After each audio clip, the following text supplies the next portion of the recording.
Going through menopause doesn't mean that you're supposed to have low libido. Low libido comes about as a result of excess vata dosha. Vata being air and space elements. When there's too much of it, it creates a sense of disconnection. And literally you could say that our energy starts to drift up and out of the body, so the lower body there's a sense of disconnection. But there tends to be a sense of disconnection all over. And we start to lose our qualities of juiciness and loving. And those are qualities of kapha dosha. When vata starts to go high, kapha starts to reduce.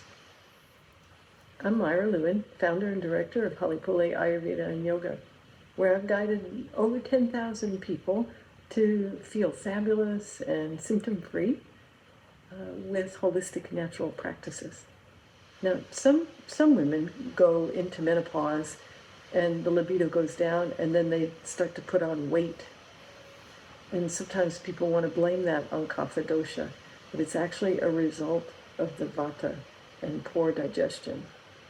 The vata starts going up, we have a sense of disconnection, the quality of our digestion starts going down. Vata and Agni, our digestive capacity, have a very close relationship.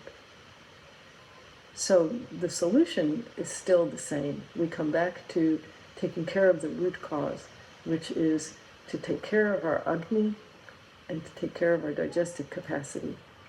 And when we do that, our juiciness comes back and the libido comes back. One of the simplest ways to begin to calm vata dosha is to use ghee in your cooking. And if for some reason ghee isn't available, you can use another high-quality oil such as olive oil. But the ghee has very special qualities for you. It supports Agni, it supports your digestive capacity, which will make all of this correct more quickly. The things that need to be avoided when you're balancing vata dosha are things that take it out of balance. And those would be things that are light, dry, and airy. So foods that are light, dry, and airy, crackers, popcorn, quinoa. And you also want to stay away from bubbly drinks, right? Because bubbles are air.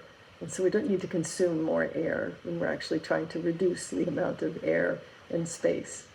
And so these are the things that will help you to calm vata. And of course, making sure you get enough sleep.